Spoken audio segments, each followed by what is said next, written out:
여러분 단무지라고 알죠? 단무지를 일본말로 닭광이라 그러잖아요. 우리는 뭐 그전에 다 닭광이라고 불러다 요새 뭐 일본말 쓰지 말자 해가지고 단무지라는 말로 바꿨지만 닭광이라는 말을 많이 썼죠. 그 닭광이 과연 무슨 뜻일까요?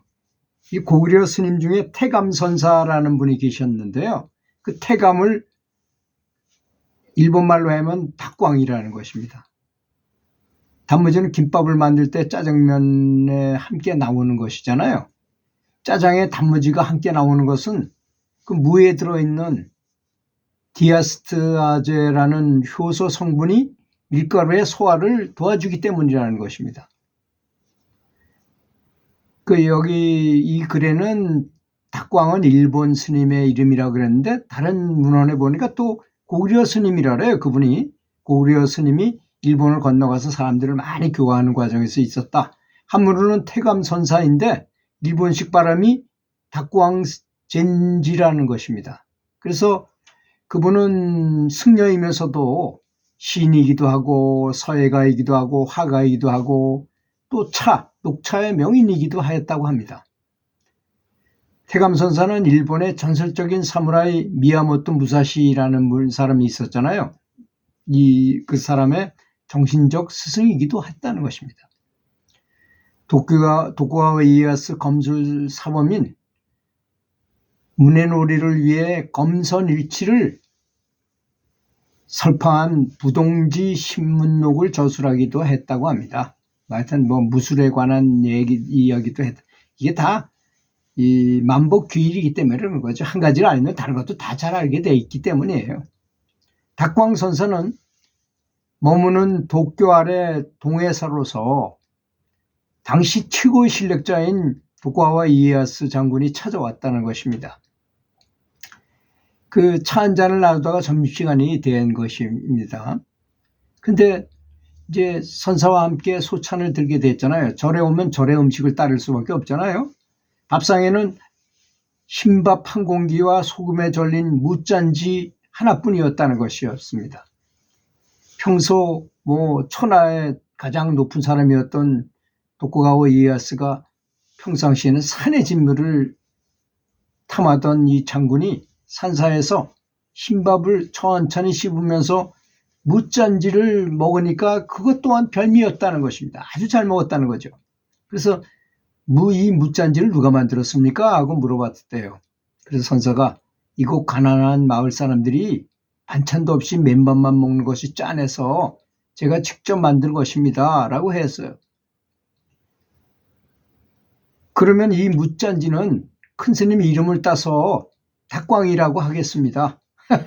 그래서 이제 닭광이 된 거예요. 그래서 전역으로 이렇게 해서 이 닭광은 일본 전역에 널리 알려지게 되었던 것입니다. 당시에 이제 일본 사람들은 무 절이는 절이는 방법을 전혀 몰랐다고 합니다. 그냥 생무를 먹었대요. 그래서 그거를 근데 우리처럼 소금에도 절여가지고 하니까 안 된대요. 발효가 안 된다는 거예요. 그래서 그거를 햇빛에다 쫙 널어서 말린대. 이 기다란 무 있잖아, 일본 무. 기다란 무를 쫙 말려가지고 이게 이제 시들시들해질 때 그때쯤 돼가지고 이제 그 쌀겨 물에다가 돌을 집어넣고 그냥 쫙 가라앉게 해가지고 그거를 오랫동안 이렇게 절였답니다. 소금을 넣어가지고. 그래서 이제 나온 게 바로 닭광이라는 것입니다. 일본 전통 식당에 가면 닭광 3쪽을 줘요. 그런 건 아주 꼭 맞춰가지고 딱 알맞게 주죠. 닭광 스님이 밥 한 공기에 닭광 3쪽으로만 식사한 것을 기억하기 위해서라고 그런다는 것입니다. 그러니까 이 일본 문화에 얼마나 닭광이 많은 문화적 영향을 줬는지 우리가 알 수 있게 있는 대목이죠. 닭광 스님은 검소한 생활과 높은 법력으로 그 당시에 살아있는 부처로 존경을 받았다고 합니다. 하루는 어떤 거사가 닭광 스님의 법력을 테스트해 보기로 작정하고 찾아왔다는 것입니다. 큰 스님, 제가 아끼는 좋은 그림을 한 점 가져왔는데 화제를 부탁드리고 싶습니다. 해설해 주는 걸 말하는 거죠. 그래요? 그럼 한번 봅시다. 그랬더니 그 거사가 그림을 펼치는데 이 몸파는 창녀의 누드 그림이 큰 방에 쫙 펼쳐졌다는 것입니다. 거사는 큰 스님의 얼굴 표정을 차근차근 잘 살폈어요. 닥광 스님은 눈을 번쩍 뜨더니 엉금엉금 기어서 그림 가까이 바짝 다가가더니 그림 구석을 자세히 들여다보면서 신음처럼 한마디 하였어요. 이런 미인과 함께 사는 사람은 얼마나 행복할꼬. 그리고 시자를 시켜 먹을 갈게 하더니 붓을 들었어요. 그리고 쓰기를 부처는 진리를 팔고 조사는 마음을 판단해. 말세의 중들은 부처를 팔아 살아가는데 너는 백근도 못 되는 몸을 팔아 일체 중생의 번뇌를 편하게 하는구나. 색즉시공 공즉시색 버들은 푸르고 꽃은 불도다. 밤마다 무리로 달이 지나가지만 마음도 머물지 않고 그림자도 남기지 않는다. 이런 멋진 아주 시를 붓을 들어서 싹 썼어요. 그러니까 백근도 안 되는 우리 몸의 백근이라고 쳐도 백근도 안 되는 몸을 팔아가지고 일체 중생을 번뇌를 편안케 한다. 근데 그것이 색즉시공이고 공즉시상이다. 버들은 푸르고 꽃은 불도다. 밤마다 무리로 달이 지나가지만 마음은 머물지도 않고 그림자도 남기지 않는다. 참 얼마나 멋진 표현입니까? 그러니까 이 닥광 스님의 글을 본 그 테스트해보자 했던 그 거사는 큰 감동을 받게 돼요. 그리고 시험하려고 했습니다. 제가 마음을 고백하고 스님한테, 큰 스님한테 큰 참회의 큰 절을 올렸던 것입니다. 그 이후 그 그림은 일본에서 아주 유명한 명화가 되었다고 합니다. 그 닥광 스님을 테스트했던 그 그림이 그랬다는 거죠. 그래서 일본에 지금 뭐 요즘에 그 일설에 보면 일본 사람들 80%가 한국인이라 이런 말을 하잖아요. 진짜 그럴지도 몰라요. 우리 백제 뭐 이런 데서 좀 유능했던 사람들이 다 일본으로 가가지고 그 씨를 퍼뜨리고 거기서 문화를 퍼뜨리고 사실 일본 문화는 근데 그들이 아주 좋은 점이 있죠. 남의 문물을 잘 받아들인다는 아주 스펀지처럼 쫙쫙 빨아들인다는 그런 장점이 있어요. 그래서 그들 나름대로 아주 큰 문화를 만들어내고 선진국을 만드는 거죠.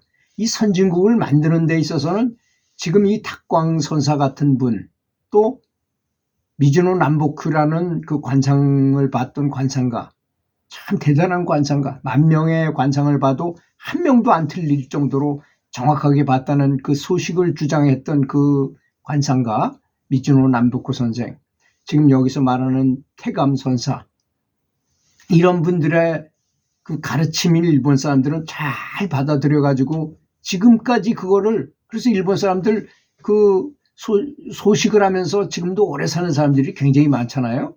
그런 게 다 선조들이 가르쳐준 좋은 전통 방법을 그대로 따르기 때문인 것입니다. 그래서 누가 무엇을 가르쳐 주거나 누가 무엇을 하는 걸 보고 좀 잘한다 싶으면 그걸 배우는 걸 해야 된다는 것입니다. 이 세상에는 천재도 많았죠. 그렇지 않습니까? 존 스튜어트 밀이라든지 뭐 하여튼 뭐 마켈란젤로라든지 뭐 여러 사람들의 천재가 있었지만 그 중에서도 가장 똑똑한 사람이 바로 괴테였다고 합니다. IQ가 가장 높은 사람이었다 그래요. 그 IQ가 세상에서 역사적으로 가장 높았던 괴테가 말하기를 사람들은 참 이상하다 이거야. 책을 써가지고 미리 내가 고생해야 알아야 될 걸 책에 다 써놨는데도 불구하고 그걸 보고 따라하는 걸 안 한다 이거예요.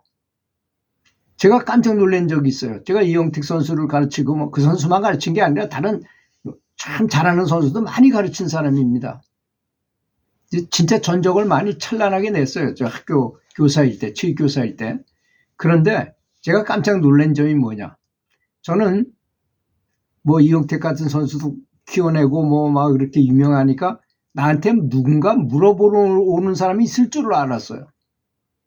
근데 단 한 명도 나한테 찾아와서 물어보는 사람이 없더라고요. 선생님은 어떻게 가르쳐가지고 애들을 잘 키운. 오히려 딱 한 사람이 있었는데 그 사람은 테니스 전공했던 청소년 대표 선수까지 했던 김인규 선생님인가. 그때 안동고등학교 체육 선생님이었는데 아마 지금은 퇴임했겠죠. 그 선생님만 저를 아주 굉장히 존중했어요. 자기도 감독을 하면서 테니스 선수 출신으로서 가르치는데 나는 저렇게 못하는데 저 사람은 어떤 노하우를 가지고 이렇게 하나 해가지고 저보고 전국 투어를 한번 돌아라.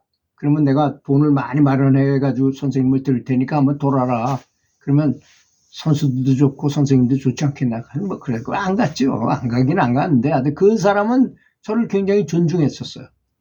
그래서 역시 아는 사람만이 그 길을 아는 사람만이 존중하는구나. 그 다음에 저한테 자기 제자 자랑을 엄청 많이 하는 사람이 있었어요. 근데 그 사람이 다 얘기한 다음에 나중에 슬쩍 내가 얘기했어요. 제가 이영택 선수를 3년 동안 코치가 있었지만 코치가 없다시피 해가지고 내 손으로 직접 볼 대주면서 내가 키웠습니다. 했더니 그 사람이 말이 쏙 들어가더라고요. 아무 소리도 못 하더라고요. 그렇게 자랑 많이 하던 사람이. 저는 그 사람보다 더 대단한 사람을 키웠으니까 그런 소리 할 만하죠. 그래서 이게 탁광 스님이 일본에 끼친 영향. 우리나라 사람이 이런 마음을 갖고 있었더라면 얼마나 좋았겠어요. 우리나라에도 유명한 사람들이 얼마나 많았습니까? 원효대사는 지금도 회신곡이라는 것, 소상집 옛날식 장례식 치를 때 거기 부르는 요령 치면서 요령 흔들면서 부르는 그것이 이제 가면 언제 오나 얼음차오 이런 것이 바로 회신곡이거든요. 그게 원효대사가 쓴 게 어쨌건 내려오니까 천년을 내려왔다는 얘기잖아요. 아주 대단한 법력을 가지신 분이죠. 원효대사님께서.